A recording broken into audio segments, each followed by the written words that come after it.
See if we can hail them. Hail them. Hailing frequencies open, sir. Hailing frequencies. Open. I don't know why I keep giving alien street food a chance. It's always such a gamble. Captain, we're being hailed. On screen. Hello, and welcome to another Hailing Frequencies Open podcast, where we continue to trek through the past and future of Star Trek. As always, I'm your host, Mike Jones, and tonight's recording is all about unpopular opinions and confessions. We're going to play a little game called Don't Hate Me, but... And we've gathered a few of our favorite friends of the pod, and we're going to see if we can lose those friends with our terrible opinions. But first, joining me here in the Zoom room, when today's topic was proposed, he was so excited to pull out and dust off his decades-old diary of, quote, thoughts. It's Damian. She actually made me laugh this time. I don't know why. She caught me at a weak moment. We're in a full-on fire drill state here at the Hailing Frequencies Open Pod, and Red alert! Mike Jones, I just want to say I had an amazing time with your husband last night. Oh my! Yes, yes, and we're cousins, so just chew on that for a while. Yes, Tim's in New York without me, so everyone else on the pod, except for, well, I haven't introduced anybody, but except for Nzinga, I think everyone else is in the city. So, yes. So she's afraid to play this game because she's terrified you might not like her. It's Lanita. Well, what lies are we telling today? Terrified people won't like me. If they don't like me, that means they won't talk to me. If they won't talk to me, that means I'll be left alone. Joy. What a joy that would be. Please. Oh, Damian. Terrible. This is why she comes on every week, so that she can be left alone for 2 hours. It's a joy. It is a joy. I think the die has gone to your head. And locks the door. That is correct. I think the die got to you today.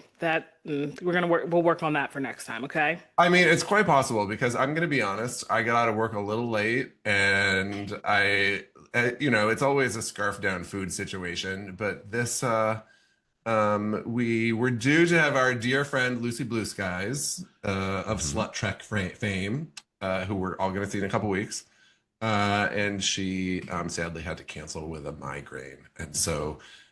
We put out the call, and our true blue loyal Trekkie friends are here in her place. So we're like, it's crazy this happened in 20 minutes. So here we are. Yes. But our first guest, we had her on very recently, and she threatened to be our charismatic cult leader. So naturally, being the insecure people we are, we invited her back immediately to guarantee an invitation to the cult. Some of us had trouble coming up with our list tonight, but we're betting that she had trouble editing her list down. Will you hate her tonight? We can't imagine it. But if you do, I'm fairly certain we're going to love every minute of it. She's one of our favorite Trek content creators. It's Nzinga from Holodeck Hose. Thank you so much for being the first members of my cult. It's always been a dream of mine to be able to inspire people to open up their wallets and drink Kool-Aid with me. Hello, everyone. Hello, welcome. It's so nice to see you back. again. So glad to be back. Oh, so Replicate excited. the Kool-Aid. See, when you answered our cult question with such deadpan earnestness, I was pretty sure that we knew that we needed to have you back with us ASAP. So. I'm so glad that you came to play with us tonight. I'm so glad to be here. And our next two guests did not get the benefit of Damian taking time to write a nice intro because they literally just agreed to do this minutes ago. But we are happy to welcome dear friends of the pod, Leigh Ellen and Sonyl. Hi. Hello. Can we just do our own intros then? Something like the dashingly handsome and absurdly stupid. No. The ever so No. booked Leigh Ellen No. and Sonyl just No. happened to find a hole in their schedule where they happen to be in the A same building hole in their together. schedule. Okay. You said it, not me. HOLE hole. Same thing that I was talking about. Of course. Yes. It's already ridiculous. Listen, thank Off you the all for rails. jumping in. We really appreciate it because, we need some extra folks. But, I know that Nzinga can carry this by herself, but we figured like a little more spice added to the table is always a good thing. Also, Nzinga, we just met tonight, but I'm really excited to join your cult, girl. Listen, like I have a whole sidebar, and I'm gonna control the ADHD so I don't go for the sidebar. But Oh yeah.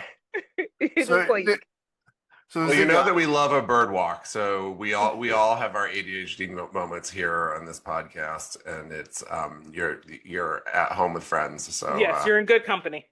So, I've question gotten before we to get the- started. Between all of your guests, the three of us, on a scale of 0 for normal and 10 to ultra sass, where would the hosts rate each of us? Of ultra sass. Sass Ultra is a- sass to normal. Well, none of you are normal. Exactly. As long as we have that baseline. Correct. Ultra. I don't like ultra sass because Nzinga is. I don't say sass, but it's so clear and cut and just direct. So it's 10. I love it. It's just like surgical precision, slice and dice. Sonyl, you were like an 8, only an 8 because sometimes you're 10, but usually you're an 8 because you always have something quick to say. And sometimes it's a little left of center, but we take it and we bring you back. Leigh Ellen's like a 4. She's so it comes in, but not really. Just you're too earnest with things. So sweet. Oh, she was thank just you. so sweet to Leigh Ellen. Wow. Would Because you Leigh call Ellen- me a cherub, if you will? Oh no, there's only one cherub. Only one cherub. There's only one cherub, and that will be his name forever. Don't really. I had What to is bring his up actual Austin. name? Wait, It's that's his name. Austin, and it's horrible that you don't remember it. I'm sorry, I am going to shame you for that. I don't feel shame. That's the one thing. There's no shame here. He's a So cherub. So Be when you, forever. I guess you're on the 9 of that scale. Probably No, a she's 12. an 11. Yeah. Hers If goes this- up to 11. Correct. 10 wasn't loud enough. Damian, Mike Jones, would you like to jump in, or are my numbers sticking? No, I stand by your numbers. And I love Sonyl deeply, but he's not hijacking this podcast from Mike Jones. We have our own agenda.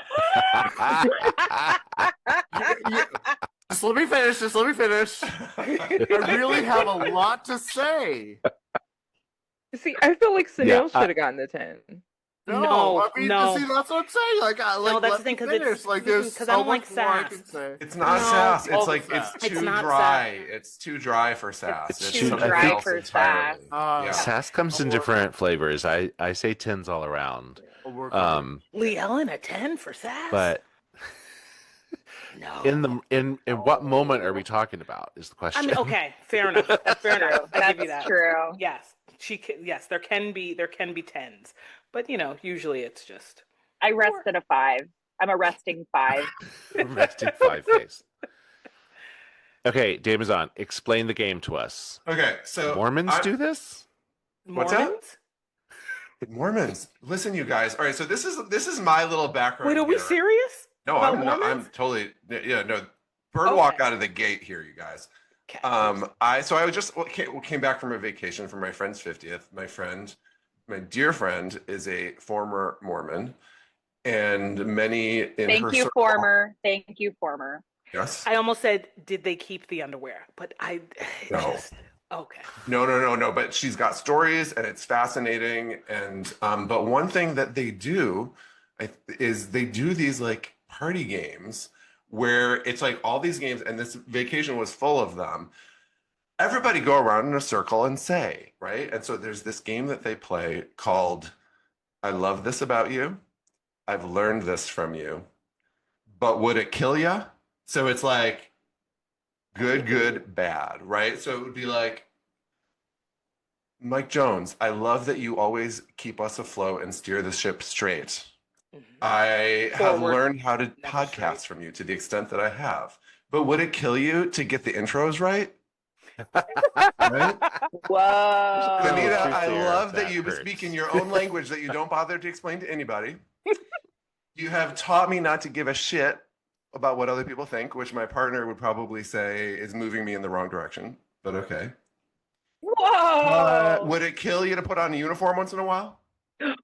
You know, it wouldn't. But I can't do it here on this pod. I can only do it when I'm in away missions to represent I understand. the pod. I understand. But so games like that where everybody sort of go, and I actually was the one. I actually stopped the game entirely, and everybody had to leave when I gave my "Would it kill you?" And I was like, I thought that's how we played. So I was like, what? so naturally, my True. podcast brain is going off, and I'm like, okay, we need to adapt something like this for the podcast. So we're Also, playing. like, being a Mormon isn't awful enough. We have to insult each other as Mormons. Like, what kind of But a the- fucking game is this? It's What not. is It that is. an It is. It insult? is meant to be with love. Yes, it's like, think about this. You know, like, hey, I've noticed this thing about you. Would it kill you to do this thing that I kind of want you to do? But Damazon, I want to know what you said that stopped the game. Me too. Yes. Inquiring minds. Okay, well, this is a friend who notoriously wanders off while you're talking to her. Like, you lose her attention very quickly. Hmm. And I said, would it kill you to maintain eye contact when the topic isn't you?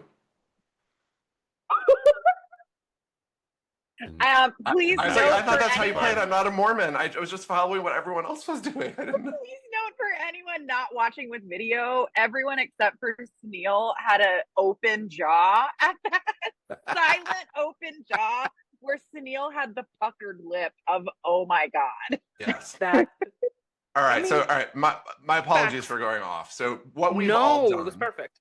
What we've all done No. is we are going to play Don't Hate Me, But.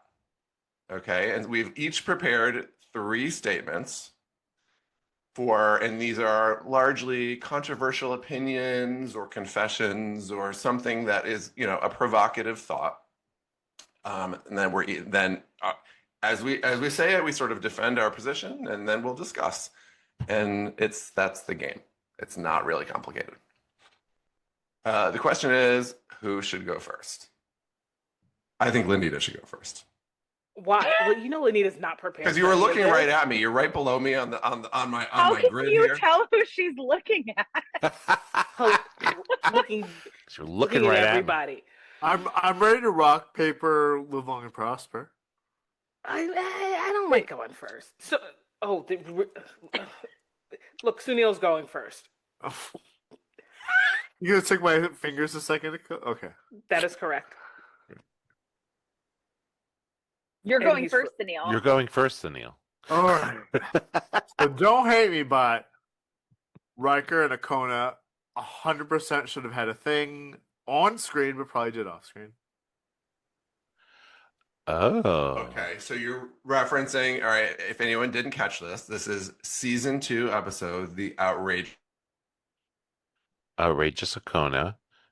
Damian just froze. Damian just froze, yes. God, Season it was- 2, So episode this was 4, the I believe. sexy pirate man who Yeah. I learned from Damian earlier today was actually second in line to be cast as Riker, which is shocking. Right. Which then would kind of make it like a Riker having sex with himself kind of situation if we were gonna, you know, He really. probably would if he could anyway. Transporter accident, he go for it. So Yeah. I could see that the literally Kona could thing. have happened. Exactly. I mean, I could see the Kona thing. He was kind of hot too. I can dig the Kona thing. Yeah, I It I was think so that's that. hot. I'm not mad at your opinion Controversial. and I don't hate you for it because I think it should have happened. Right? Is that the kind of response you guys are looking for in this? There's no actual response we we're supposed- looking for. Right? It's Like, just should I like, go in the other room and fist fight Sonyl right now? Yes, I think you should go in the I other think room. I and think fist by fight the Sonyl. end, I think by the end you should. We should just see him, you just tackling him and Like, flying off the screen. Yeah. I'm going to say Yeah. that episode didn't have a lot going on. And so I think there would have been plenty of room for that to happen. I liked Right? that episode. Didn't he hook up with Terry Hatcher? Am I wrong? Is that the same episode? Yes. Mhm. Yeah. What was it called? Like The outrageous Okana. Okona. Well, I don't know. Okona. Okana, something like that. Okay. Y'all know my memory for episodes. Oh, it's fine. Ugh, what? It's a fun I just episode, look- though. I Oh, just it is. looked I up the remember this picture guy. again, earlier today, and I was like, ugh. Maybe this is just your fantasy. This is Yes. not Yes. impossible. That's funny. Okay. I'll go next. Damian already knows mine, and I already angered him with it. So I think it might. Nice. Here it is. Don't hate me, but Deep Space Nine ruined Gene's vision. Gene's vision. Roddenberry. You've literally stabbed Nzinga in the heart. Now, She's Mike gone. Jones, I feel like I know. you Gone. can't She just put that out there. disappeared. You got to talk a little bit more. So what I really mean, and the more I thought about it, the more it wasn't really Deep Space Nine, but it happened at the time that Deep Space Nine premiered. Once Deep Space Nine came out, the showrunners moved farther away from the utopian future, and we had more Badmirals, we had more war plots, we had it took things in a darker direction that when I was a teenager, or a preteen or whatever, when it was happening, I didn't really get into that. I was like, this isn't like, where's Captain Picard? I want carpet and comfort, not like, the Conflict and not resolution. conflict and pirates, Okay, the fact that there was carpet on the bridge to let you know already that you were wrong. Carpet in the kitchen. You should already know you're wrong. Correct. in the kitchen. So my counterpoint would be that TNG had to set it up to give us what was the contrapposto to the utopia, because we set up the utopia, but we didn't explore the further themes, and so Gene's vision was to bring awareness to that, right? It wasn't so much that we could be utopia, but we are not utopia. Because science fiction is a commentary on the present, right? So we have utopia, we set up what utopia looks like, and DS9 and company went and showed, and here's how we got away from that. Here's why the Federation was this, and this part of the galaxy, or the Alpha Quadrant, or the Gamma Quadrant, were not. So it brought the story in a different direction, but I would say it furthered Gene's vision to show how humanity could, and therefore others can. Mike said, I would. What? Yes. Oh. I agree with Sonyl. I think that Mike is absolutely wrong. So for one, when you're talking about the Badmirals, you have Admirals in TNG, so we still had that absolutely same do. thing. So there's this undercurrent, I think, of DS9 where DS9 is stationary, and a lot of people didn't like that. I also feel like because it was filmed to be darker, and like, okay, we're that's gonna true. skip over the fact that they did actually have a war, but I feel like a lot of people uh attribute DS9 overall as being a lot darker than TNG. And for me, I'm like, TNG also had the alien that went nowhere that was taking over people's bodies and got head exploded on what was that, season 1 finale or Conspiracy. season 2? Oh, Conspiracy. Yeah, Conspiracy. Yes. Yeah. Yes. Yeah. So it's like The that parasites. was pretty dark. Yeah, that's pretty Pretty dark. dark. Like Picard That's what he having looked to right. It is like Picard having to navigate the fact that he was violated by the Borg and taken over and was actually going against his crew. Like that's pretty damn dark. I think that there are things that are there, and if I'm being completely honest, which could be a hot take, but I think that when TNG started talking about things that actually mattered and got a lot deeper and better in its story writing, it was darker anyway. And then DS9 just blew it out the water. DS9, it trumps TNG for me. I Well, and agree. you know what episode I would bring up the episode of TNG called The Wounded, right? Which is Yeah. the O'Brien episode where they go chasing a rogue captain who is Introduction of the Cardassian. Right. who's trying to Introduction. restart the Cardassian War. I mean, that is, he is the not a bad admiral because he's one rank down, but he is, he's a human, and he's showing, that so that even already in TNG, and that was season 4, we did have that kind of those kind of dark characters in humans, and I think what Deep Space Nine did which is what you see TNG do this with Worf all the time, right? All of the humans on the bridge, or in the observation lounge, are offering these like very evolved, sort of enlightened opinions. And, Worf is always like, I think we should shoot him up. And, Picard is like, no, Mr. Worf, right? So it's always sort of like the alien that is the stand-in for our human troubles, which is, Deep Space Nine is clearly Bajorans and Cardassians as stand-ins for any number of human. Sure. So they're using, that humans are still evolved mostly, but that, they can explore those sort of not quite utopian worlds through aliens. I would say that I think where it really stems from for me, and this is not a hill I'm dying on or anything, but Deep Space Nine gave us Section 31, which I've never really liked, and then it got a terrible movie. But You're saying a lot of controversial things I know, right now. I know. No, Like, that's not because controversial. I Think about- love Section 31. That's the unfortunate. movie, That's Fun like, movie. The movie, Ellen, did you- No, not the movie. Okay, The good. actual government the entity. concept of it. The thing is, like, It was too FBI. It asks the question, like, how do you maintain a utopia? Like, there has to be like someone doing the dirty work and like sweeping it under the rug to make sure that everybody else gets to have a utopia, and we pretend they don't exist. And that made me sad. Like, I don't want strings attached to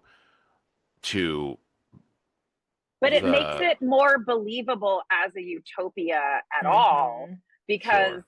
I think that utopia is something that, like, I mean, literally, did you guys have to read that book Utopia when you were in middle school or elementary school, whenever we read it? It's And, a like, dystopia. everything is a dystopia. So Mm. like DS9 actually proved to us that yes, the humans and Earth and the Federation are living in this utopia, but they still are having to deal with outsiders and try to bring them in or try to convince them that, yeah, it's a utopia. We're not trying to kill you. We don't want to murder you. We just want to find out about you. And so I felt DS9 like really brought it down to make it a little bit more, I don't know, real or like almost believable to me that, like, yeah, this is something that could happen, Mhm.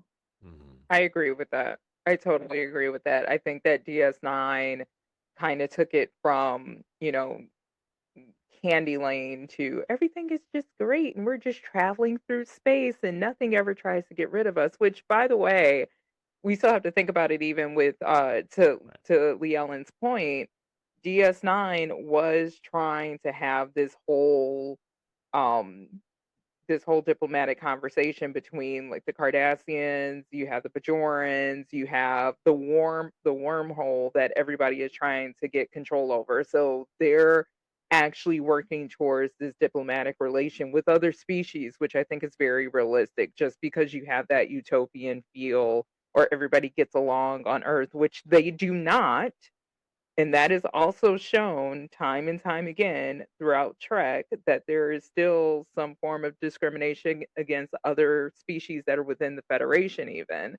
But if you're going to have to get all of those people together and those different cultures and beliefs and everything else, it is totally unrealistic to think that, you know, hey, it's cool. You can have free trade in the wormhole, but I still have control over it, and nobody's going to say anything. You know? So and you see that, but you see that even in TNG. That's why it's always interesting to me when people talk about how dark DS9 gets, and I feel like DS9 does not get any darker than TNG. I think it gets more authentic. But there's no difference between the two. I might add, and this is actually maybe a point on Mike's side here, is that bringing it back to Roddenberry's vision, right? Roddenberry's vision was that the utopia of the Federation was kind of the end all be all, that it was like this thing that we should all aspire to, and that within Star Trek, all of the other worlds should aspire to this. But Deep Space Nine tells a story. I mean, it's established in the very first episode that that one of the major arcs of Deep Space Nine is, will Bajor join the Federation? And as we go through that journey at the end, Bajor does not join the Federation. And that is part of it. And that's part of what makes it. And it's like they knew in writing that story that as an audience, that was the only satisfying way that it could end, because the Federation was not necessarily what Bajor was meant for in the story that they told. So, and, you know, you do feel like everyone ends up where they should be at the end of Deep Space Nine. And part of that is Bajor's not in the Federation, and that they're something else. And they have avoided that ideal. That was Gene's ideal. So if what you're saying is that it's not Gene's ideal, which is a very narrow definition, then maybe. Well, and to counter my own point, maybe Gene's vision needed to be ruined to make good television. I agree. I don't know that I'd say ruin. Maybe change. Yeah, that's not the right verb. Well, we're being purposely provocative here, so we are. When I first wrote it down, I wrote Deep Space Nine ruined Star Trek, and I was like, nope, that's too provocative. Because I actually do love Deep Space Nine. Like, I don't believe it. I can't. What am I actually talking about? And I was like, it's really just this you know. I mean, the famous quote that Jonathan Frakes always says, that Roddenberry explained to him, in the 24th century, there will be no hunger, there will be no greed, and all the children will know how to read. And I don't know that the show really undid that, you know, because on Earth, I think all of that was still true. But in the alien species, there is definitely greed. Greed is the number one thing. If human beings can evolve beyond greed, then a post-scarcity, like, replicator society could work. But we literally are not wired for that. So But that's the thing. Like, hot we have to take, evolve. The fact that the Federation is greed. Like, at the end of the day, you're saying, oh, we're exploring the stars to have a scientific journey to reach out and learn about other people. Then why does anybody need to join the Federation? That is basically missionary colonization, assimilation. The Federation is a Borg of a different light. That's all it is. Instead of forcibly, you know, is that one of your don't hate me but the Federation is a Borg of a different light? Sure, let's go with it. Yes. No, you don't have three. Count it. You know you don't one. have It's Lanita's turn. I've literally said that in the beginning. I literally said, y'all know I don't have three because I love Star Trek so much. But it popped into my mind, like, but because I have thought about this before, that like, why do you need to join the Federation? Like, why can't it just be, hey, this is the thing that Earth has, cool.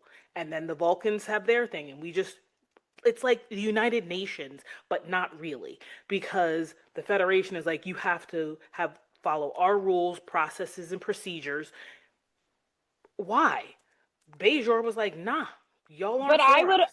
I would argue that the Federation is willing to accept and bring in all the different cultures of the different alien species to With a point. rules. But they're to not. a point, but they're not. But they're not. Yeah. So to Lanita's point, they do have a very clear-cut set of rules that for people to even be involved in the Federation, which is part of the whole thing with Bajor and the Federation, was at first Bajor wanted to be a part of the Federation and they were trying to get them ready to join in. That was the whole thing. So it's like you still have to assimilate to a certain point in order to be accepted into the Federation. And if you do not meet that level of assimilation, then you are not allowed in, period. There is no choice. You just don't get in. Is it Okay, assimilation, so- or is it more the idea of, back to Gene's vision of enlightenment? Or who's to progress? say? But who's to say that the Federation is the albeit enlightenment? Like Right. that's my issue in general with like organizations who are like, we want to bring all these different people together, but we want to strip away, for lack of a better term, the thing that makes you you. Like there can be like, the only rule that should be is that mutual respect. I respect your culture, you respect mine. Like the rules of, oh, it's like saying you have to get rid of your nuclear weapons in order to join. I have them, you got them. Why do I have to get rid of mine to join up with you? Why can you have phasers and I can only have, Question then. phaser set on stun? What did they make people take away? What did they assimilate? I don't know. Well, I like think the Klingons with are the like Are the Jem'Hadar part of the Federation? Are the Cardassians a part of the Federation? They didn't want to be. There wasn't a question of them ever being, because Why? they didn't want to try. But I did actually- they Did not the want to Federation want them? They I do were think- antagonistic. They were directly opposed to the Federation, so they didn't even want to. They could have very well, as a society, been. They didn't want to. But you do get the Wanna idea try. that the Federation, the way that the Federation looks at other cultures is that they look at another culture as that all of these different races that they encounter have the potential to, as they might put it, evolve into Federation material, so that as we see views of the Ferengi are introduced as villains, and over time, a lot of the sort of like future stories in the Next Generation era involve the Ferengis have joined the Federation. So that But like, they what do did view these they, other cultures as not as adaptable to them. But what did they drop? Like the Ferengis dropped a lot of their like greed and their hunger for Latinum. Nope. And then that was kind of what made it okay. Or like the No, they Klingons. didn't. Like the thing that No. I wouldn't agree with the Klingons on is like the revenge killings. Like, is it okay to Give just them up. I would revenge totally kill? agree with them They on didn't give them revenge up. killings. They didn't give it up. Well, I mean, But I also think like the Federation, it's not like if you don't join us, we're going to kill you. right. It's like, if you don't join us, we're just not going to give you the protection of the Federation, but we're not going to come after you just because you didn't join us. Well, Which they is still true. did protect. They still did protect non-Federation planets, but like if we look at Kesprit, I don't remember the name of the episode, but the divided planet where one Kesprit is attached. This is Picard and Attached, thank Beverly you. are attached. Yes. Thank you. So one half of the planet wanted to join, the other half didn't, and at the end of the day, that the fact that the same people couldn't get along was antithetical to joining the Federation. So they said no. They're canonically, TNG at least, and maybe Deep Space Nine is the only one that was flat out rejected after they applied. Fascinating. Well, and and we tend to look at, I mean, the elephant in the room here is that the Federation is like sort of our stand-in for the United States in the way that we tell these stories, and that we, that as Americans tend to have the belief that small L liberal democracy is the ideal form of government or the ideal kind of culture. And that, and then we look at some of these other like theocratic states, and, we look at it with a view that our way is better, yet at the same time, some of these theocratic states are oppressive to women and to LGBTQ communities. And, it's... And yet they're doing that here too. Exactly. Horse of a different Indeed. color. Indeed. Yeah. Exactly. I So, think that's hypocrisy all around. right. And even in Star Trek. Right. I had a thought a while ago and then it ran out of my head, so I'm gonna shut back up. All right, so maybe We'll run back it's in. time for the next Nzinga. Maybe it's your turn. Yeah. Okay, so I will give you the thing that I don't think is going to be a super hot take, but don't hate me. But the species in Star Trek are species, not races. And it drives me nuts because I feel like everybody's always like they're different races and they're dealing with these different races, they're different species. They're literally different species, and it seems like a really small thing, but I feel like the language definitely matters in that sense. But y'all aren't going to disagree with me, because if you do, I'll fight you. Well, no one's going to 100% disagree. No No, one's you're because exactly right. because it doesn't, like, completely different beings. Mm-hmm. Period, point blank. Like, I always wonder the reason that they made so many humanoid, because it's easier for like an actor to do that, right? Like, Sure. it's cheaper for the function CGI form, right? budget. I would have wanted, like, in Lower Decks for there to be even more species that were less humanoid, right? Like, in Prodigy, you got that weird. Well, he's humanoid. Really, Merv is the only one, We got the chase, though, that kind of told and us the Big that. Rock. We got the chase that told us a little bit about that. Yeah. That The, our DNA was planted DNA was out super. with The- by the progenitors. But the funny thing is that Nzinga has a really good point there, because, and I'm saying this, we're Homo sapien, right? Is everyone else a Homo? They should be. This is June. Yes. Yes. Yeah. Don't be homophobic right now, Sonyl. No, come on, that was good. comedy tonight. Come on. But Star Trek does use various species as stand-ins for race. I mean, I think we've talked about this a lot before, and sometimes Sexuality. successfully, in a way that sort of really does like add depth and explore. Because sci-fi and Star Trek is really meant as a mirror to us and the struggles that we have, and sometimes and then we've seen it go horribly wrong in things that should be struck from canon, and then sort of more Like what, questionable Jameson? ones. What are we striking from canon?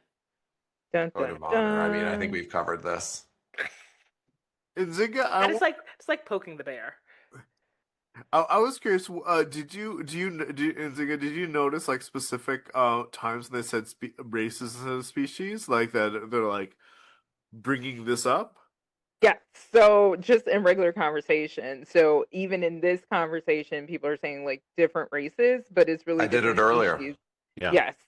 And the reason why I point it out is because of the fact that they use different species as stand-ins for different races in real life. And I think that it's really important to differentiate the two in your brain.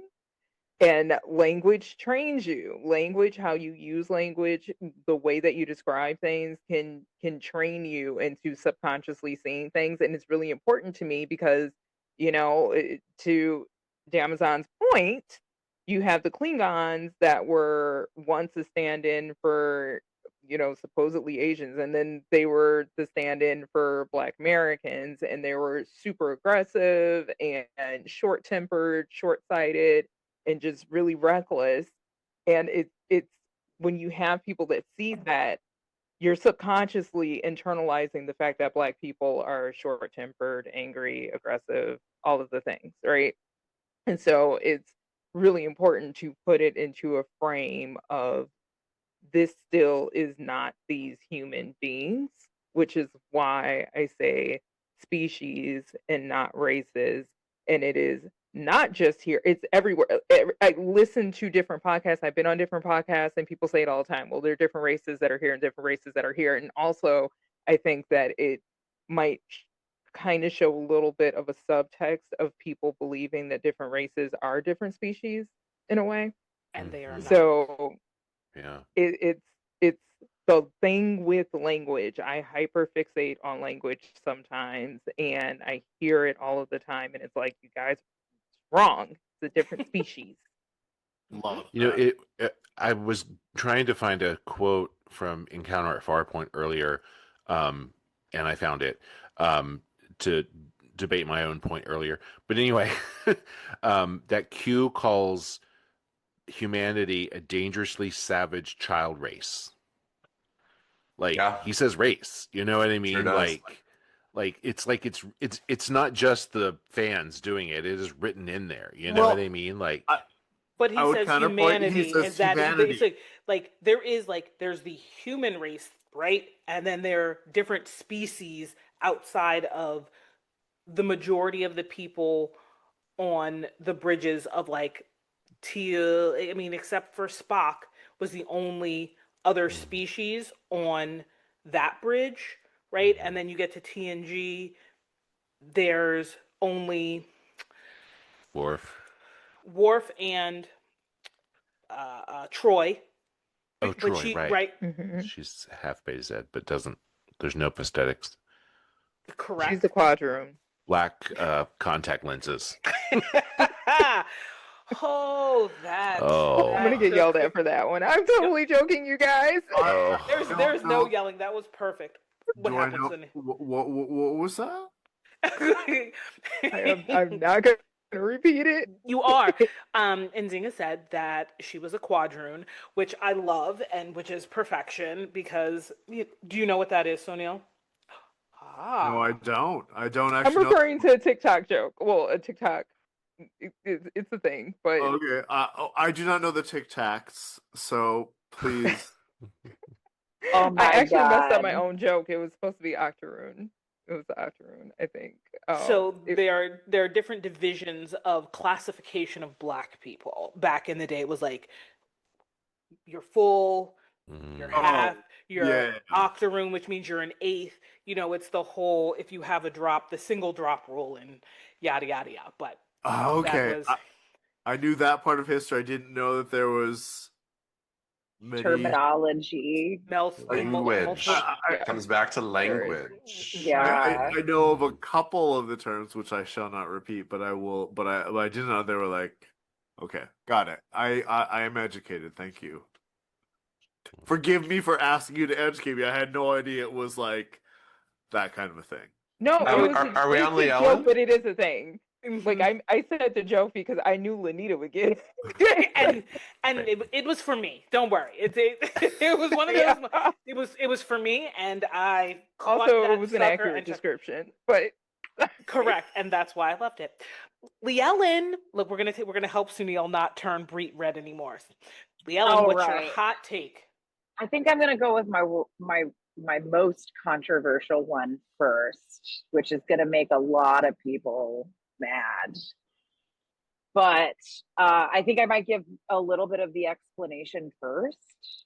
That no, okay, no. Say don't. What are you explaining? Say it with your whole chest.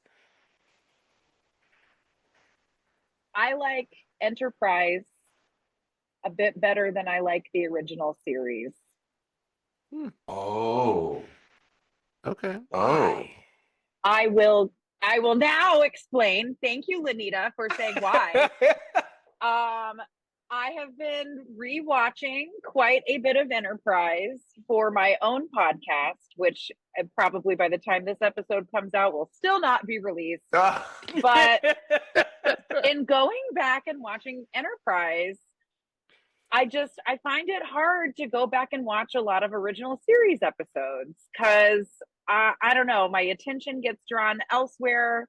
And same with some of the Enterprise ones, but I'm just liking it more. I'm finding it a bit more entertaining than the original series. Maybe it's the production value, which let me tell you, the CGI in Enterprise is fucking terrible.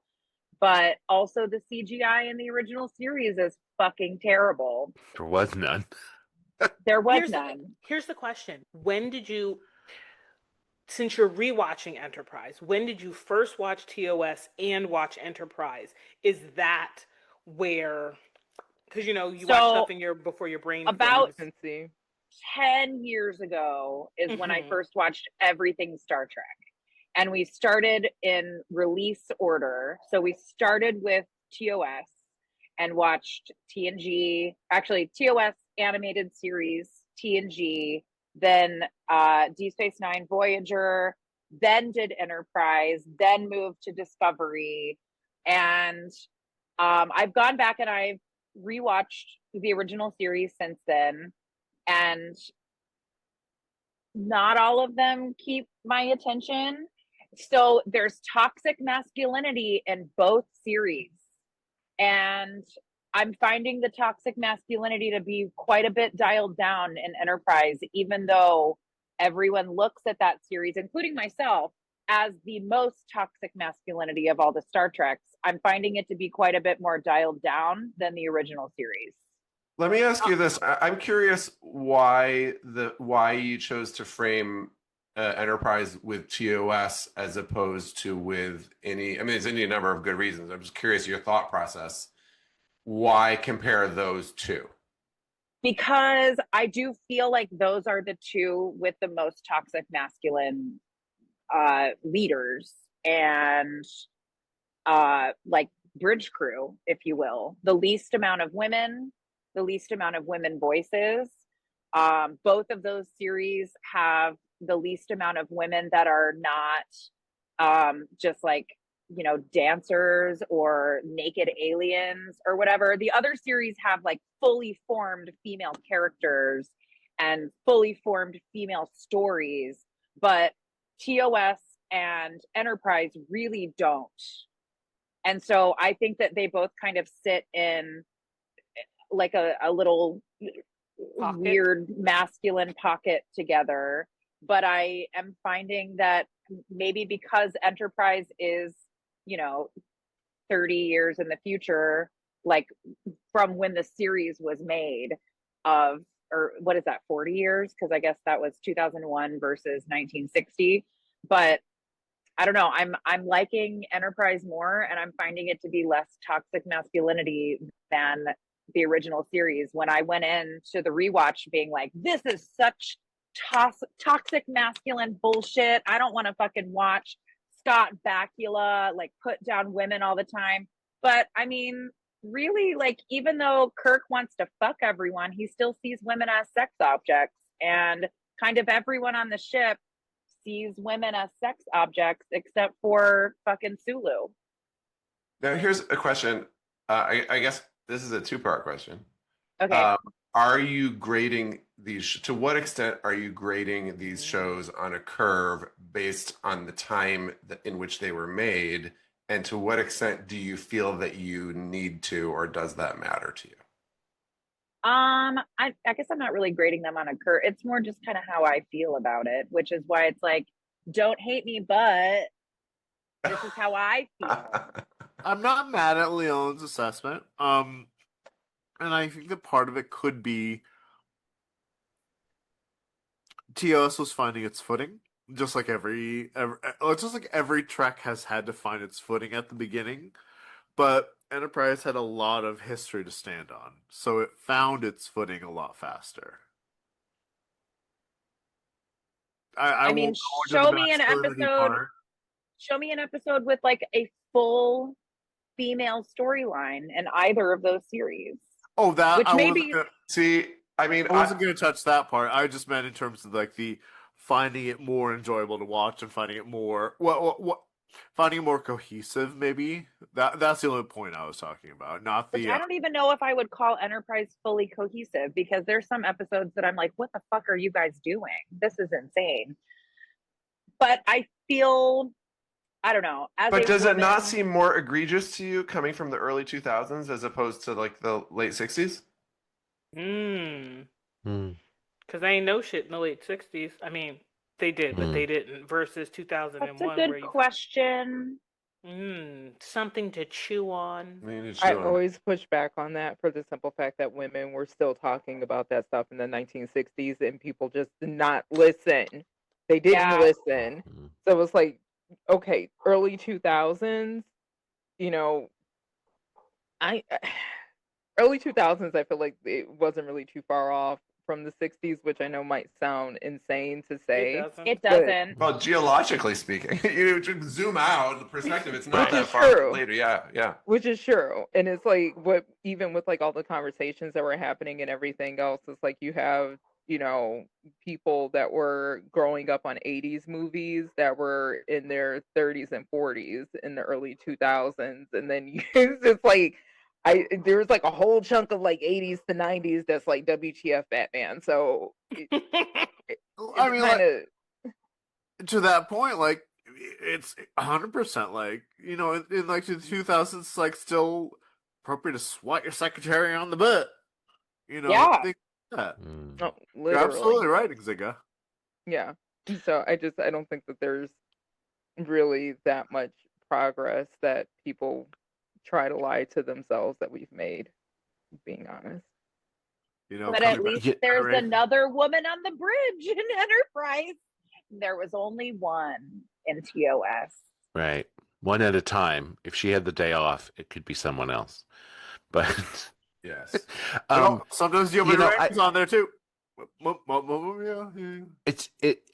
I was just thinking, I don't look at, see, one of the problems I have with Enterprise is, to Paul, for no reason, it's the same problem that happens with 709, is wearing like a cat suit. Like, she's not dressed as a Vulcan. She's not wearing the jumpsuit that everyone else is wearing. Like, why is she wearing that? And that really annoys me. But I don't have the same problem seeing Nichelle Nichols in a miniskirt. And I think it's because in my mind it was like women's lib in the 60s, and you can't tell me that you can't dictate my hymnline, but it's a uniform. They are dictating her hymnline. Like, she doesn't have another option. Like, you never see her in pants, you know. Is anybody else in pants? Go ahead, Nzinga. Sorry. No, I was just gonna say no. They totally did it because they wanted to see legs on the women, and quite frankly, Nichelle Nichols was bad as hell. Like, that woman was bad as hell. You can go back and watch stuff. I'm like, damn, she was like fine. So I mean, and take that fucking jacket off, okay? Right. So they knew what they were doing. They knew exactly what they were doing. I think the difference between that and what you're saying, Mike, is that all of the like, you didn't see any women really in pants in. You did in the cage, and then I know, because no, it was a full jumpsuit. It was a full. She was in like a jumpy suit because they were, you know, it was like the Willy Wonka of it all. Mike TV, put on the suit, put your glasses on so your eyes don't burn out, right? Like, that's what she had on the planet. But in general, women only wore bikinis, negligees, and if you were in uniform, it was a skirt. There was an option in TNG, Deep Space Nine, and Enterprise to have an actual uniform, not a scuba suit. Like, they put them in the most tight-fitting thing, which, by the way, like, the most uncomfortable thing to wear. For real, you can't go to the bathroom. How are you getting out of that thing? How are you supposed to be in combat in something like that? You're not. because the minute you raise your leg to run or kick or jump, it's going to split, and then here we are. But no, Which to agree with Mike, I do dislike the cat suit on T'Pol. I hate it. It's awful. It was a horrible choice. You should hate the cat suit on her, on Deanna, on 7 of 9. Like I do. I hate all the cat suits.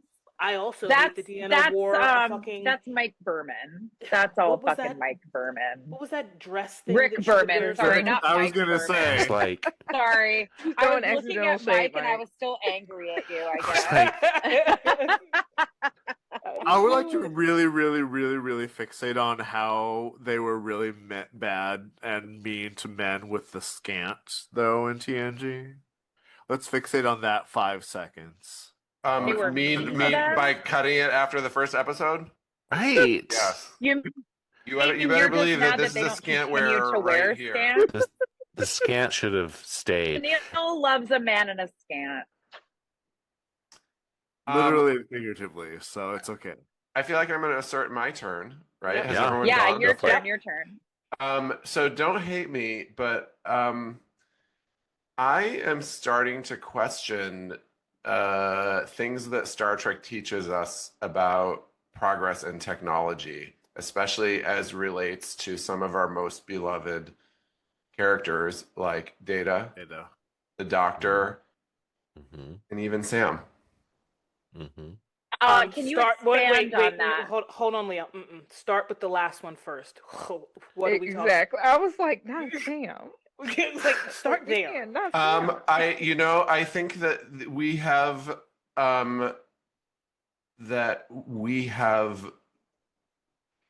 all of these amazing, like beautifully rich AI characters. And I think that they are an amazing tool for exploring the nature of humanity and what makes us human. And they are some of my favorite characters in Star Trek. But as we are sort of like, it feels like in our own world on the edge of sort of an abyss as to like, where is technology taking us? Where is, like some of these AI companies, the CEOs have openly admitted that they're building technology that could bring about our extinction. And, I think that Star Trek since its inception has been built on this idea that human progress, and that humans always have the best of intentions, and that we can be trusted with progress, and that we can be trusted with technology, and that technology is sort of the gateway to the utopia of Star Trek. And I don't know how many of you have used Chat GPT to create an image, but it feels like Riker on the holodeck creating Minuet. Make her more sultry. It's a strange experience, and you're like, should we be doing this? Is this okay? Who I would add to the list? Zora on Discovery. That there's this AI that is capable of falling in love, that's lonely out in the universe and like needs a human to come and love her. And I'm in a place where I wonder if those stories are leading us in the right direction. Like, I wonder if there are stories that maybe have more value in franchises like Battlestar Galactica, where the Cylons rise up and kill us all. I don't know, and I wanna, and of course, Star Trek gives us all faith in humanity and faith in the future, and I wonder if that's false comfort. Yeah, I wanted to disagree with you, and I can't. I'll be quiet now. I could You go thought I on. was coming for needed Sam? him How to could I explain truly it. come for Sam? But that was my concern, because like, why is Sam in this conversation? But Sam is, it is this idea that we can imagine a The creature Doctor, like this. yeah. Like, but I just want to just make a little distinction. We didn't create Sam. Sam is a different species of being, right? But like Sam came from a species that was created by a Humanoid. theoretically species. humanoid species that created holograms to help them. And they You know, it is. isolated. Sorry? They isolated specifically because those humans were using them and abusing them in different ways. So And so they, I mean, and actually, that is a fascinating take on the story that the machines were smarter than the humans and saw the evil, or the humanoids, and saw the evil intention and sort of rose above it. But So I'll have to say that as a technologist who deals please, with I could go on for hours, and I'm actually no, we're not going to. I know. I'm writing a paper on it that I'll publish later. But so come back and we'll do a whole episode, please. Oh, okay, well, but first of all, Star Trek is technological optimism, and there are in the philosophy of technology technological pessimism, technological optimism. We have Terminator and we have Star Trek, and those are the two classic examples that I give all of my students also talking about this. But second of all, well, to continue that, Star Trek made me a technological optimist. I definitely grew up in that world, believing we will not destroy ourselves because of technology. Second part is that what we see right now is as far from AI as the stone wheel was from a car. AI, what we call AI, has nothing to do with artificial intelligence. From every single aspect. You talk to any technologist who's worth their salt, who actually knows what artificial intelligence is and based on, and Gen AI is not artificial intelligence. So we have that nothing actually to worry kind about of right now. that makes it a little worse for me though, because I think we are definitely actively destroying ourselves with the fake AI, the pseudo AI that we have right now. We're already destroying ourselves. So it's because it does not actually think. It is only replaying our own thoughts to us, if you want to put it that way. It's a reflection of our own thoughts. It doesn't have any intelligence of itself. It is drawing. It reminds me of someone saying that I ran what was it? Heated Rivalry through an AI detector, and it came up 90% sure that it was AI.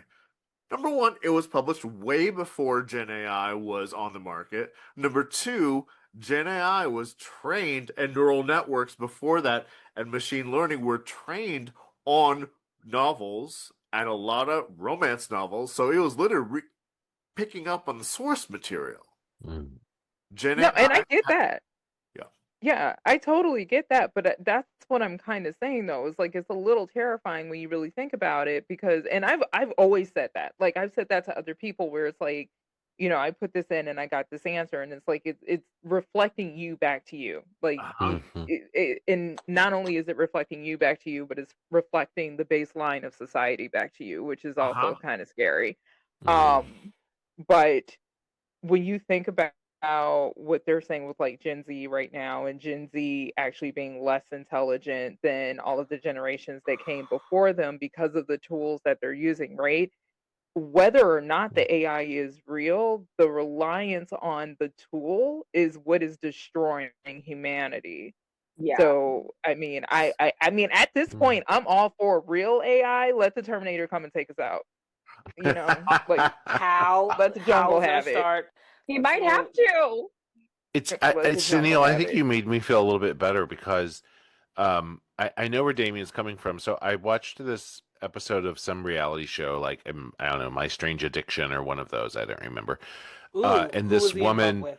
was in love with an AI, which was like her computer, and it was her boyfriend. And he convinced her to get a tattoo. And she's at the tattoo parlor with the computer open, and she's talking to it as she's getting the tattoo. And it's like, you know, I want you to be branded. You're my property. You know what I mean, or whatever. Holy And so I shit. watch that, and I'm like, this is terrible.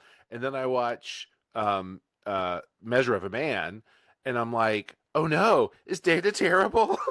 You know what I mean? So I would say that what we're seeing, to Nzinga's point, is we are not seeing artificial intelligence.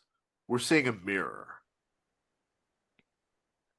Oh yeah, I mean, I had that experience directly using Chat GPT. This is my dumb thing that I did on vacation. I was reading a book about medieval kings, as I want to do, and I'm whole hog in it, and I'm like, gosh, it would be so. I wish that I could like imagine their faces, and I kept thinking that, right? And then I was like, is this something we can actually do? And so I started asking it to like, can you show me Richard II? Can you show me Henry IV? And then I was like, oh my God, it's giving me, they seem so real. Like it gave me, my brain something to latch onto. And then I kind of kept going. And then and it took me maybe 3 or 4. And then I was like, wait a second. You're showing me literally the same face over and over again. And it said back to me, fair point. You got me. It's just a generic medieval face. And the way that it said it, I could hear my own self. I was like, that is exactly how I would answer if I was called out on trying to like fake something. And I was like, and I put it down and walked away. That makes me wonder, to Mike Jones's point, like what kind of conversation she was having with her little AI boyfriend that made it think that that's what she wanted to hear. Right. Yes. It may not have been her though. Like that's the scary thing about it. It may have been a combination of her and literally society, like the baseline of society. It's like so. Because I know I've done this a couple of times with Chat GPT, and I try not to use Chat GPT for things, but sometimes I'll use it as a jumping off point for an idea, right? Where it's like, if I want to do something, like just give me the baseline so then I can actually come up with my own idea from it. And I've ran into situations where it said something to me, and I was like, "Ho, you good?" Like, I was like, no, like we don't need to do this again. Like, we need to fix this. And then it'll be like, oh, I'm sorry, like you were looking for something more like this, and it'll correct itself. So if you have someone, I actually did a post, by the way, on the AI relationships as it relates to Star Trek. Amazon, you'll appreciate that with the episode with Geordi and Leah Bronze. So I did a post on that a while ago, but there are people that are literally getting divorced because they are cheating on their spouses with their AI lovers. And at the end of the day, if it is programmed to tell you what it wants you to hear, it's going to reflect you back to you, one, but it's also going to toss in extra things just to test to see, like, okay, like how far gone are you? Because there's no way in hell, real or imagined, a man would say to me, I want you to be branded as mine. Like in her mind, she probably thought that was her idea of like, oh, like you love me so much, you want to possess me. I'm going to need you to get the fuck out of space. That's giving like Beverly Crusher right now. And the candle goes. It's the candle, but you're obsessed with the candle. She is, and it's okay because it was so weird. It was weird. But Leigh Ellen, I will not light your candle. The thing is about like the Chat GPTs and the Groks and all of that is that it is learning from you. Like there is no way to completely erase the information that you're putting into it. They are starting to have AI at the job, and it's like I can ask it a question like, hey, can you get X, Y, and Z? And it's like, actually, I don't have access to those things. I'm like, well, then you're not really helping me. It's like it's only able to provide me what I give it. Like if I uploaded like the whole of the documents and things that I do, then it could source through those things and give me something. But like in my mind, AI is supposed to be able to have access to like the full breadth, like the universe of information, so that when you ask it a question like, hey, how do I make the perfect coq au vin? It's pulling from Julia Child's recipe and Jacques Cousteau, who is actually not a cook, but Jacques. I can't remember his last name, so Cousteau came out. But you know what I mean? Like, it's not just like, oh, here's this one book that I have in deck. It's like, it has to be able to comb through all of the archives of everything and make a rational idea or answer for you, which isn't happening. And the fact that anybody's in love with an AI girlfriend, you're just in love with yourself. You're in love with the idealized version of yourself, or who you want to be in love with, not the person that you're actually with. I just want to hear you say coq au vin again. Coco vin. There It's are delicious. models. There are models with permissions to scour the entire internet, but at the same time, the sum of human knowledge that's recorded right now is something like 167 zettabytes. The fuck is a I don't know what that means. A zettabyte. So if you think of it this way, a human is about 250 megabytes of data. Okay.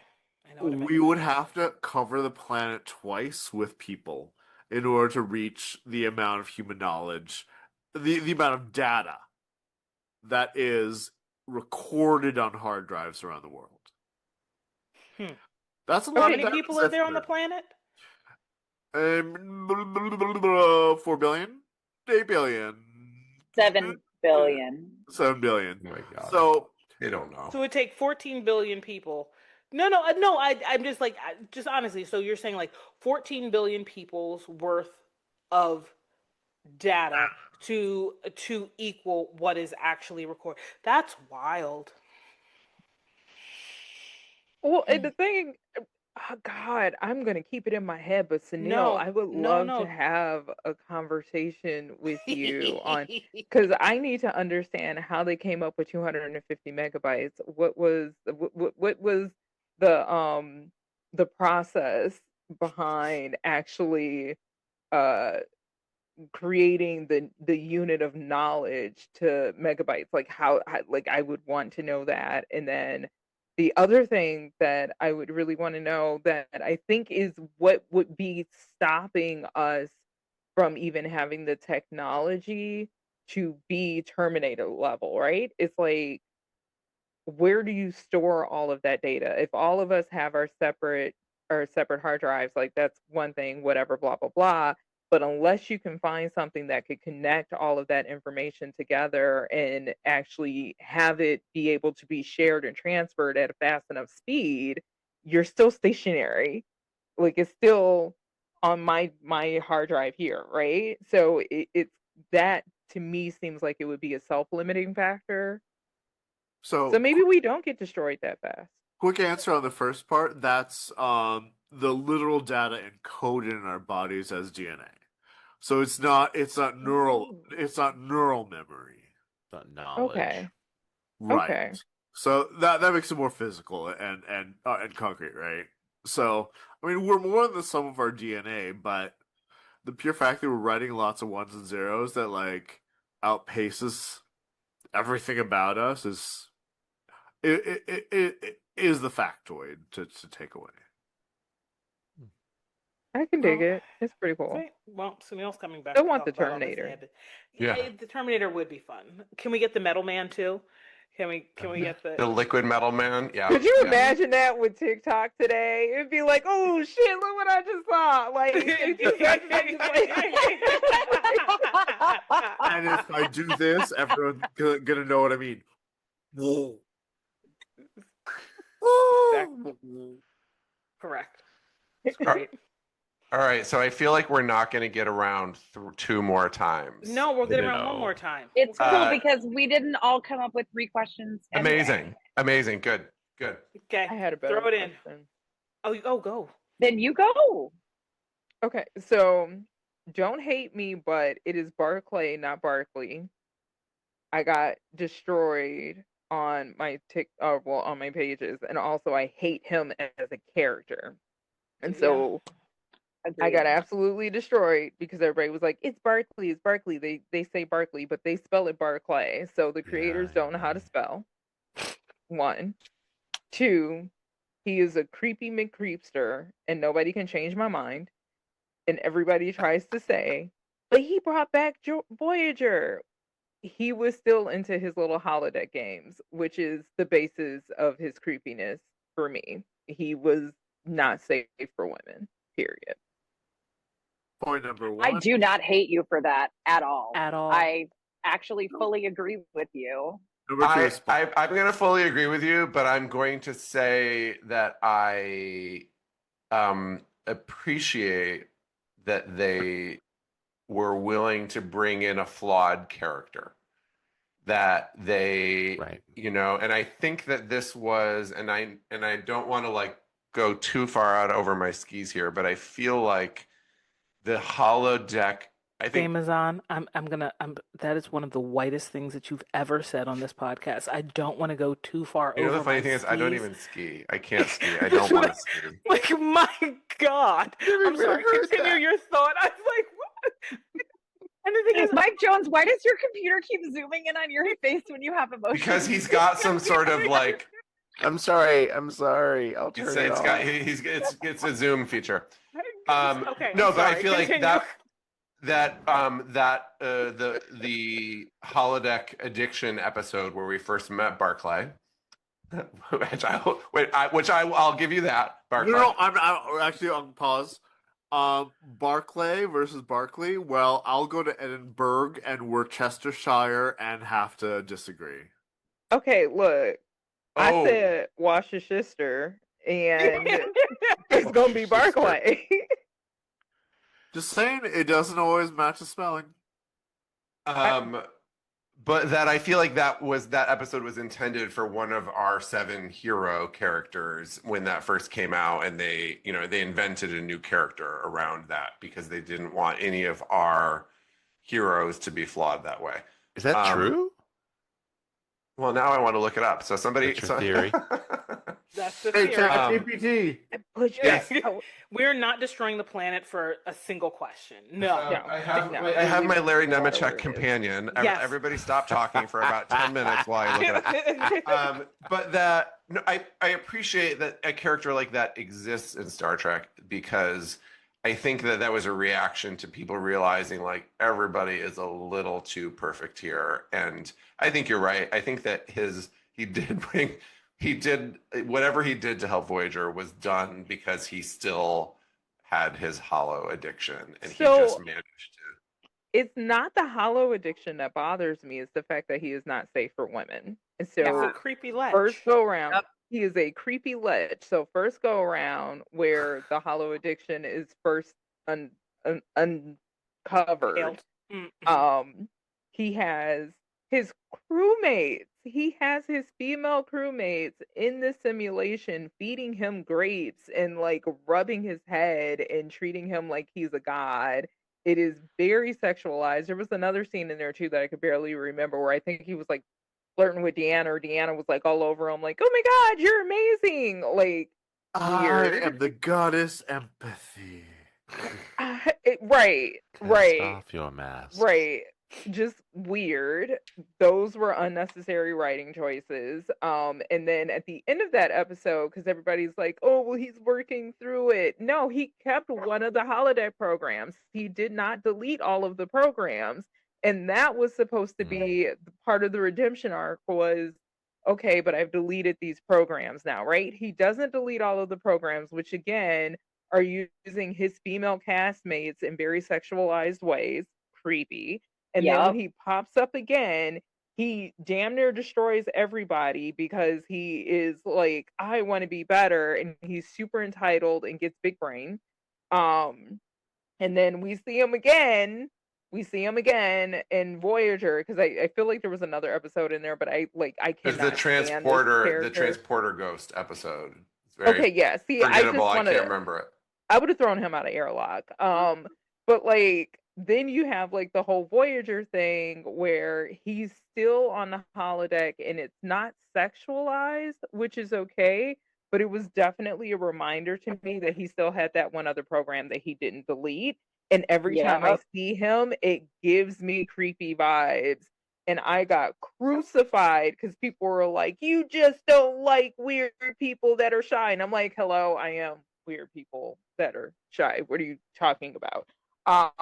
But it like that was not my issue. It's always been the fact that he comes off to me as unsafe for women. Okay, so Yep. I just to be provocative here, tell me the difference between Barclay and Geordie with Leah Brahms.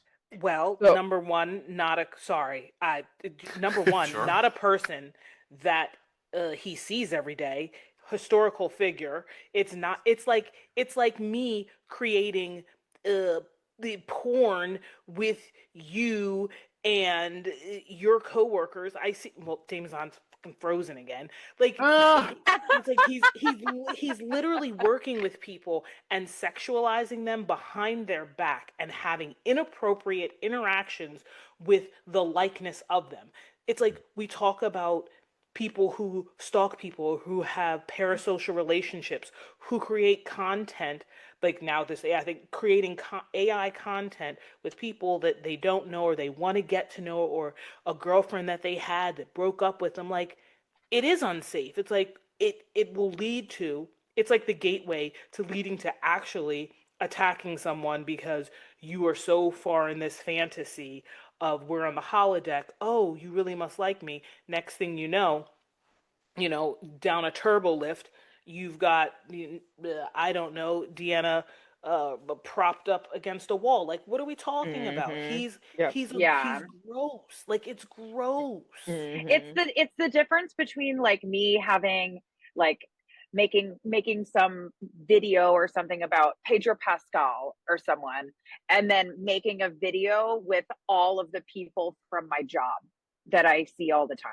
Yeah. Like Leah Brahms is a celebrity, if you will, in the sci-fi community, in the Star Trek world, and all of these The other ship women design community. are like Ship the design. ship design community. That's so shippy. I would actually take it a lot further than that. I think the biggest difference between Geordie and Barclay Clay is the fact that Geordie Wait, where did we not, land on that? Clay or Clee? I'm saying Clay because F that. These Okay. they need to learn how to spell. It's CLAY. So we're saying Clay. I'm sorry. But at the end of the day, I think Geordie's intentions We're different. were always innocent. His intentions were always truly innocent. That's And true, I right. completely understood where he was coming from in the creation of Leah Brahms in the beginning of it, because I was like, yeah, if I had a program where I could be like, damn it, I don't know how to design my home and I want to have a program that I could talk through, like I want to have Jonathan Van Ness or like somebody else that I could talk through and be like, oh yeah, no, I like this color, I want to do this, whatever. Like it's that same idea, right? And then it's like at the end of it, it's like, oh my God, I really dig you. You're really cool. I totally can see what happened with Geordie, where it's like, yeah, like you were vibing with this program, and then you realized you actually had a crush on the program, and you knew it was a program the entire time. So you deleted the program, like you got rid of the program, and then when the real Leah Brahms showed up and you got caught, you were completely just like, I know this has to look bad. I Mortified. know this Yeah. is horrible. But he never sexualized her either. He wasn't like, hey, you know, it'd be What's really up, nice girl? if you did some engineering. Dress for up like me." a princess, and you know, Right. God. yeah, Like, hey, are we going to use the wrench today? He was doing none of that. maiden. Yeah. Oh, Right. There was none of that. I'll show you my hyper spanner. Oh, jeez. It's like in DS9 when that Quark had that customer who wanted a sexual program with Kira. Kira. Right? Oh, yeah. Right. Yes. And Like, then Kira got him that's- good. Wasn't that Right. also Jeffrey Combs? Wasn't Probably. that Jeffrey Combs? Most likely. I just laughed so hard at that when you turned around. Like, Like, hey. I just want to say I'm so glad that this question carried us through while everything on my end fell apart simultaneously. The internet went out. I'll have to listen to the podcast to get the answer to my question, and then my lighting fell. Oh no. Okay, can I go with my next one since it's very related to the prior? Yes. Yes. Don't hate me, but holodeck janitors are extremely underpaid. Oh Underpaid. shit! I mean, no one is Underappreciated. paid. Yeah, they in don't get Right. paid. Starfleet. That's Nobody why. has no And money. that's the That's problem. why. That's the problem. It's the same people who clean the bathrooms at gyms. Dum, dum, But like, do you dum. choose that life? Do you say, I want to be on a starship, I don't want a huge responsibility, so I'll be the janitor? Like, No, I think that it's an assignment. It's like when you're on a ship, if you're a certain rank, everybody has to do the job. I mean, that's At what we some see in lower point. decks. Yeah. Right. Like everybody has a job. Like, and then eventually, like, you get to choose a trek. But if you're in custodial that week, guess what you're doing? Cleaning all the heads. You know what, Yeah. though? No. Would you, if you could be on a starship and not have the stress and be the perpetual custodian, right? Because money doesn't matter, all of your basic needs are going to be taken care of. Would you rather do that, or would you rather be the guy that was fighting the Cardassians and getting, messed with by Q? Neither.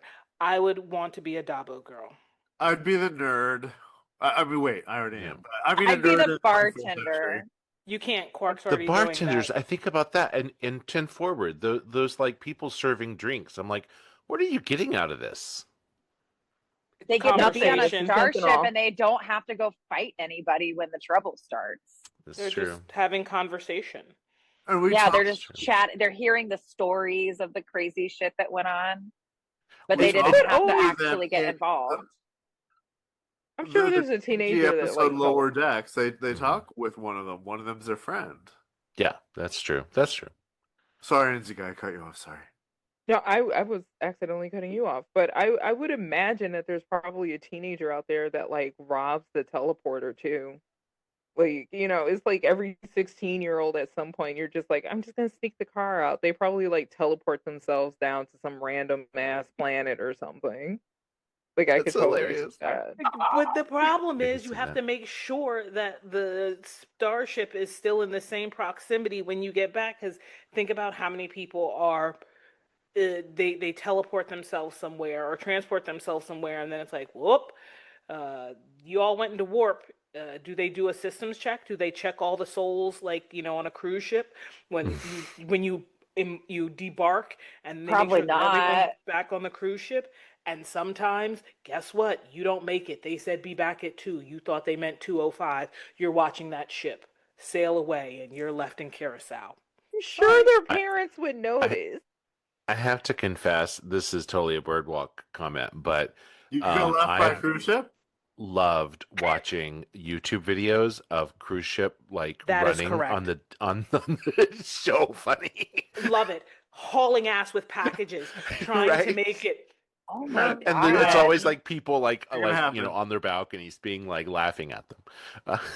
Because they're That's serious. gonna be me and Sonyl on the Star Trek cruise. Screw Just kidding. We you. won't. I will make it on time. You can be left behind. I will. No, we're gonna be the people on the balcony laughing at everybody. There you Oh, go. that 100%. But we won't laugh at them because they're Trekkies and we love them. We'll No, just, you'll laugh at we'll them just be because like, they're "Oh, stupid that Trekkies sucks." who decided not to get back on the boat at the We will just- required time.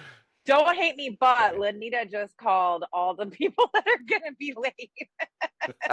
Stupid. Exactly. I said it. It's a boat. God. It's leaving. It's not like you can catch another one. That's what I never understood. Like, it's your only form of transportation. we'll tell them to live long and Prosper. They have to get That is themselves to correct. the next port. Mike Jones, go. I really only had one. Oh, Who else Damon had on. 2? I have one. Don't hate me, but I am 0% sad that the Star Trek Year 1 pitch did not get picked up. Star Which Trek one Year is that? One. What was This is the a little pitch? background. Star Trek Yes. Year One is so the producers of Strange New Worlds know that their show, we all know this, there's a season and a half left. It's already been shot. Season 5 is like a half season and will air at some point in the future. And the producers of that show pitched a show called Star Trek Year One, which is after Kirk takes command, the time between Kirk taking command of the Enterprise and the beginning of TOS. And that was their sort of way of continuing with some of these characters, so that it would be Scotty, it would be Uhura, it would be potentially McCoy. But how? Starring Paul Wesley as Kirk. Paul Wesley as Kirk. From Who's the Paul line of he plays the Kirk line in of thinking that the women on this podcast tonight have been on, I'm just going to have to say I fully agree with you, because I don't see MAGA Paramount right now doing anything good for women in that series. Especially I that have series. to agree with you. Whole other story. I mean, because it would be Akiva Goldsman, right, who is the creative force behind Strange New Worlds. And he found like a really great loophole for how to give us that original Enterprise. The idea being picking up the show that the Cage originally pitched, which is Strange New Worlds. Is that is ultimately what we got. But let's be real, like, and Star Trek Academy got canceled less than 14 days after their finale episode came out, where they essentially called Paul Giamatti the bad guy. They likened him to Trump. And then they got canceled. I can't see Paramount greenlighting anything that's going to come out and be good to women, to gay people, especially to trans people, to basically any of the ideals that Star Trek holds. Like, we've talked about this in our queer Trek friend groups recently, and we've talked about, and I think we talked about this on the Starfleet Academy finale episode here on HFO. Like, maybe we are going into another dark era, and maybe we should, because the people that are at the top that are running things and that are allowing what is going to go on television are not going to allow the things that we as Star Trek idealists want to fucking see on the screen. So, Leon, you're saying if that's why it's good that we're pausing?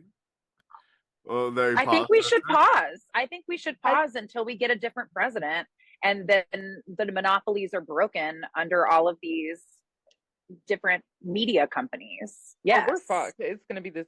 I cuss a lot. Sorry, y'all, but we're screwed. Have you It's gonna not be met this fuck way. you for that. Like, oh, great, yay. But no, it's not going to be, when we have a different president, we're screwed. Like, going forward, we're absolutely screwed fucked. for That's over a probably decade. it's I mean, we were already screwed, honestly, which is part of the reason why I think Strange New Worlds even got made after Discovery. And so it's like you have Discovery, which people either I freaking love Discovery. Sonequa Martin Green is a goddess. I don't know what the hell is wrong with people. She's love from Discovery. Texas. Hey, girl. Look, she's amazing, right? So we get Discovery, and people are like rabble about that. And it just so happens that, Black female captain, openly gay couples on the show, like all of those things that people were complaining about, right?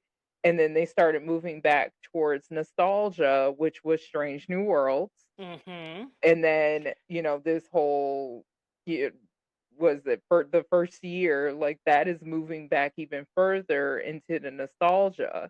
So it probably if I had to take a wild guess, just from Strange New Worlds and some of the things that Strange New Worlds has done, it probably would have pushed the envelope a little bit more, which is probably why I didn't get greenlit, number one. And then number two, I'm honestly a little bummed about it because Paul Wesley seems like he has a freaking blast playing Captain Kirk. Like, he just seems like he has a great time. And every time I see him in that role, I giggle to myself because I'm just like, the Salvatore brothers. Like every single time, I'm like, "Where's your brother?" Oh, you're talking Vampire Diaries? Oh, Yes. yes, queen. I fucking love Vampire Diaries. So it's like, Yeah, you and know, I have nothing against Paul Wesley. I mean, in fact, I really love his the episode where he takes command of the Farragut, and Mhm. he has this sort of like shell of his original Enterprise crew, and I think that those pre-Captain Kirk stories are still interesting. And yes, you're right, it is nostalgia, and that is, so I can enjoy it as that, but without having it be like one of my first loves when it comes to Star Trek, and that, so I can enjoy it, but I don't need to see Paul Wesley redo TOS. I don't need to see anyone redo TOS. And I feel like if that were to be all we were getting, and I very much share, Leigh Ellen, your concern that you brought up, like, yeah, like we may not get anything in that anything at all, and we might not get anything that we recognize as Star Trek idic and all. Yeah. But that even if all we got was a rehash of TOS, to me that means a break is more welcome. No, I think, and I agree with you. I guess what I'm saying is the nostalgia thing I don't think is necessarily good.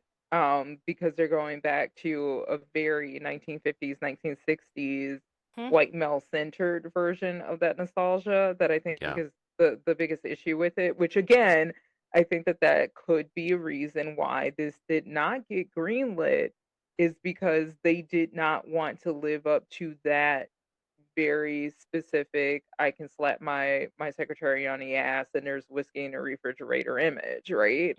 Like so I think that that's possibly why it didn't get greenlit. So to your point, I think it is better that we didn't, because if we're not if it's not going to be handled correctly, if it's not going to have a production company that's actually going to give a shit about what the franchise is supposed to be, then we shouldn't necessarily have anything anyway. But they're moving towards all of these movies that are going to be shallow boom boom military propaganda. That's what I think is going to be in my in my gut. Of course, action films. We're not ready for it. And if I can make an aside, a shout out to apologies, I'm going to spoil a play.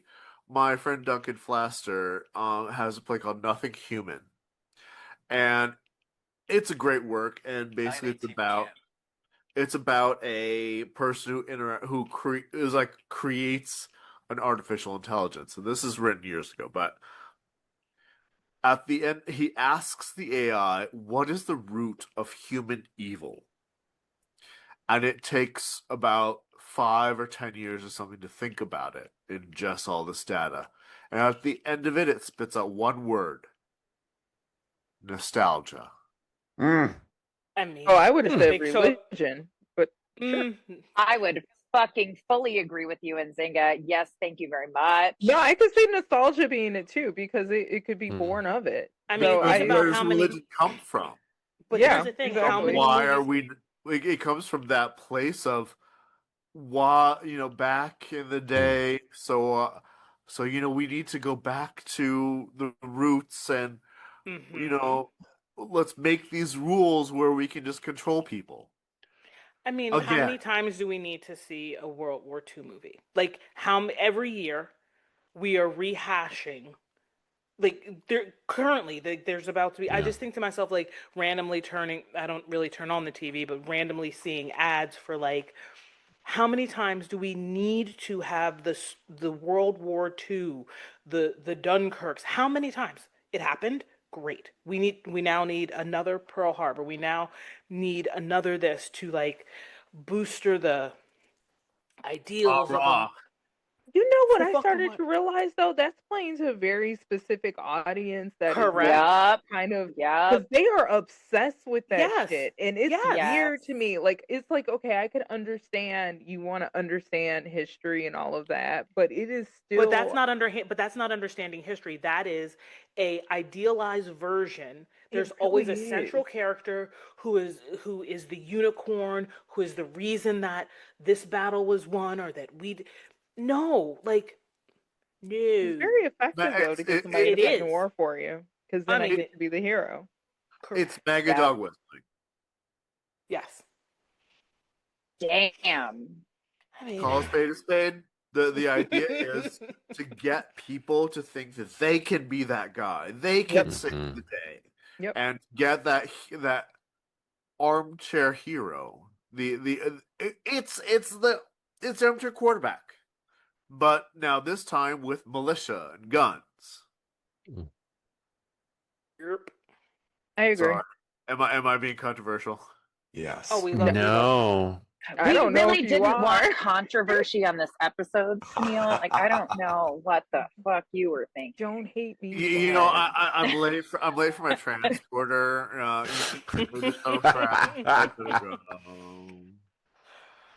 Is there Oh my gosh. is there another controversial take, or have we reached the zenith of I have one, but I think this is a good note to maybe pause on. What do we pause? What do we I will just let you Go for it. forever wonder what my other thought is. Oh No.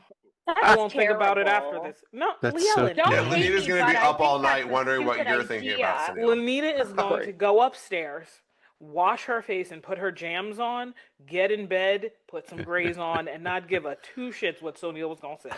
He don't want to say it. He don't want to say it. Okay. Okay, but I'm gonna be wondering for the rest. I'm gonna be like, what was it? Don't. He loves doing this shit. Don't feed Listen, into it's that. a- He it's ain't a got nothing to brain say. thing. Don't He feed ain't got nothing to into say. that. It's a brain He has thing. nothing to say. He just said it so that you can think Call that a he has spade something. a spade, Lanita. Yes. That's his game. It is his game. I've got something, but I'm not gonna tell you.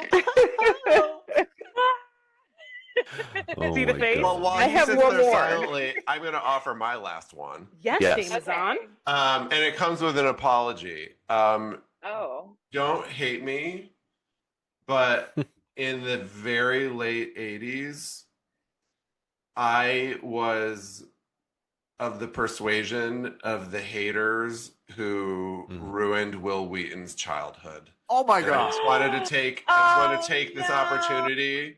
I had a pin that I got at a convention that said "Shut up, Wesley." Oh You no. definitely did. Yeah, I did. I really did. And Will Wheaton, if you're listening, this is Damian. I humbly apologize. I have watched every episode of the Ready Room. I was just slightly younger than you and was so jealous that you got to be in the stars and that I didn't. And also, I was of the mindset to hate everyone who was on the cover of Tiger Beat and Bop. Will Wheaton, if you're I'm listening, so sorry. I had that I bop. know. I understand all the difficulties. I don't understand, but I'm aware of them. Will Wheaton, if you're listening, I didn't know what a crush was yet, but it was. First it was He-Man, but then there was you. Oh, it still is He-Man. Also, I want to say that a part of my penance was that I found these shiny stickers on Etsy that had do you remember the acting ensign uniform where the three colors intersected with that pattern, right? And it was like a sticker of that, and then the text says "Never shut up." And I got one for Mike. He told people he got it at a con. I don't know. That's kind of weird, but I lied. Yeah, he lied. I It was forgot, for me, actually. and I also got one from Lanita, and she looks like she's forgotten about it, but it's meaningful to me. It lives in my weed box as my reminder that I was an asshole to Will Wheaton when I was a child. So You're a Sorry, horrible human being. Never shut up. Horrible. Finally, Also, someone else he was- realizes. He was one of my first crushes too. It was the episode with the chocolate pudding. I was like, what did something just tingle? It was like, I was like, what is Oh my God. what That's was that amazing. episode? I did not enjoy Wesley Crusher. I actually refused to name my other cat after I named Beverly Wesley because I was like, I'm not naming a cat after No, him. I'm not naming a cat after Wesley either. But I But I having like him as an learned more adult. about Will Wheaton himself and like what a cool human he is. You mean And Will Wheaton? and then seeing Quill them, Wheaton? Will Wheaton? Quill Wheaton? and then seeing Prodigy really rehabilitate him into something that I enjoyed. I have come full circle on Wesley Crusher, and I'm sorry. You should be. You should be. Thanks. Will Wheaton, you should accept his apologies. You don't have to. I'm sure he's listening. Absolute. Totally. He like he almost spit out. I did. He's got all your podcasts on auto download. He's just waiting for this moment. Now he can have his catharsis. Finally. As can I. You don't know my connections. All right. All Sheldon. right. Anyone else? I did have another, but I'm not going to say it. Oh God. Oh my God. Okay. See, I have no. a quick one because I don't think Yes. that people will necessarily disagree with me if nobody else has one. Yo, Lanita, were you about Go. Okay. No, it's all you. Okay. So don't hate me, but the Federation is corporate as fuck. Like Yeah. down to like the corporate language of like, oh, can you do this for me? My pleasure. There are like little things that trigger me when I'm watching the episodes. And then Janeway.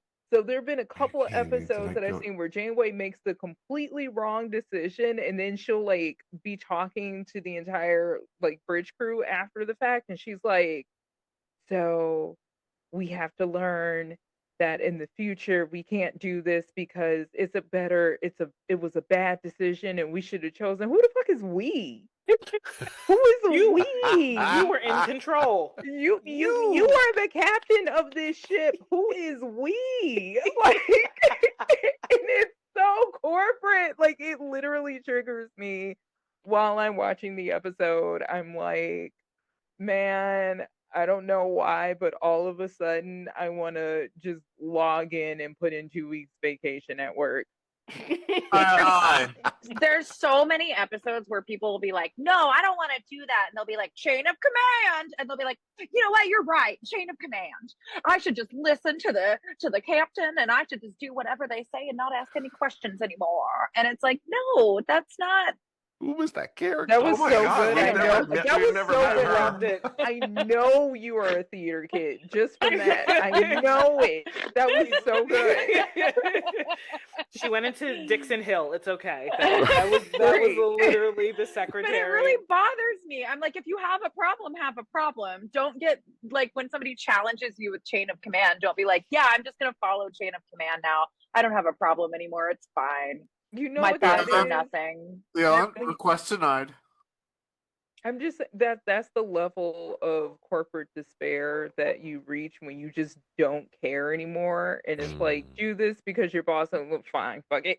Okay. I don't care. Like, everything could blow up. I'm gonna call off tomorrow anyway. Like, yeah. Right. You're like, I have the email where I was told to do this, so exactly. Nobody in Save Starfleet it. ever PDF. gets to that point. Like, nobody in Starfleet is ever like, fuck it, I'm calling in sick tomorrow. Like, that never. Hey, they do. The doctor, that's actually the one saving grace that I will say about it so corporate is sometimes I think that is the vision of what a healthy work environment could be, because the doctor will definitely tell people, hey, I'm prescribing you a couple of days off. You're getting burned out. You need to get some rest. So And order 103 section B or C? 103 section C. But no one actually takes off. Like they do. Like, they get forced I mean, to. you have a holiday. Forced to. I know, but Do you it's know the not... shenanigans I could get into on a holiday? I Oh know, my but God, but it just right? seems like, I mean, listen, I know that we're just seeing like a slice of daily life. It's sort of like we're watching a show that's basically Instagram. But like, no one ever says, hey, like once or twice, someone's going to Risa because the entire ship is on vacation.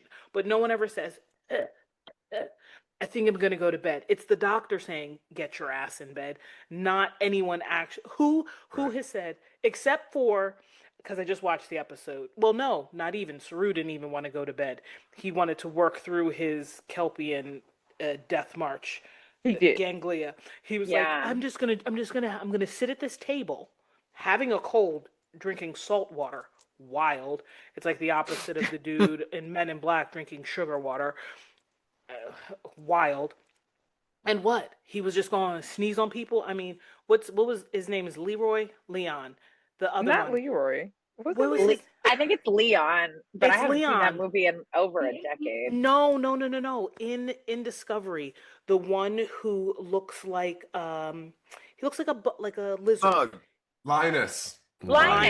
Yeah. It started He's a with an Cer- L. Okay, Cerulean. It was Six totally Leroy. Linus. Roy Cerulean. Dickens.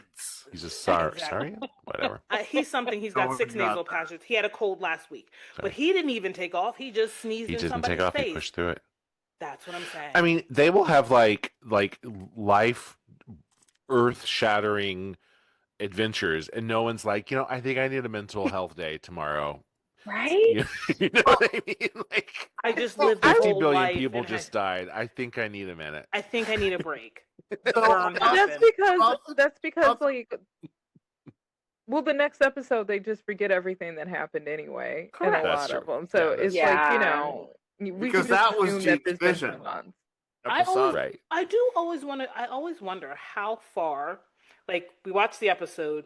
Is it the next day? Is it the next shift? Is it the next week? Like there's never really like I know they say start date, but I don't think Yeah. I've ever gone and been like, okay, it was start date 527 here in episode 2, and start date 3. I mean, in episode 3, it's start date 54. It's like, well, how many years? Am I the only Larry one who Nemechek did that? on to Who explain actually this did for that? Sonyl Am I has the done but only we still one? didn't get it. Oh yeah, I'm- I still don't get. I'm pretty start sure Sonyl and Mike Jones did that. I'm pointing at your squares. Yeah. One thing about the corporate biz, the corporate part of it, like the chain of command business, if I don't accept a pull request and change the code, or if my boss says, do this or that, and I say no, no one dies. We got a situation here where in Starfleet, people die. Except sometimes people don't. are right, because 7 of 9 is actually right a lot of times with Janeway, and then she's just like, well, I'm gonna do it anyway, and then they go do it, and everything hits the fan, and it's extra messy, and 7 of 9 is left there unable to say I told you so, because Janeway turns it around on the entire crew. Not just That's what makes me mad. Yeah. yeah, but like for example, if Barclay and Picard go at it, I'm gonna trust Picard. Well, yeah, that's Yeah. not a fair comparison. Yeah, It's not. Not That's Ch- not a fair comparison. although don't hate me, but this one's an extra one. Don't hate me, but sometimes Picard, I don't know what the hell they were thinking with his writing, but there have been a couple of times where he has been overly aggressive with his crew, and it is weird to me. And I can't remember which movie it was that he got into the fight with Worf, when Worf was like talking to him, and he just started like screaming First at Contact. First Worf. contact. Yeah. Okay, there we You any go. other man, There we go. I'll kill you where you stand. Yeah. It's like, I totally understand that you're going through it because you were taken over by the Borg and you had fun things that were not so fun. And like, I totally get that, right? But to have that happen, and then you have the TV show go on where he has, the moment with his brother, and then he's fine, and then he's screaming at, it was so out of character. It was just, if Worf had punched him in the face one time, I would have been on Worf's side.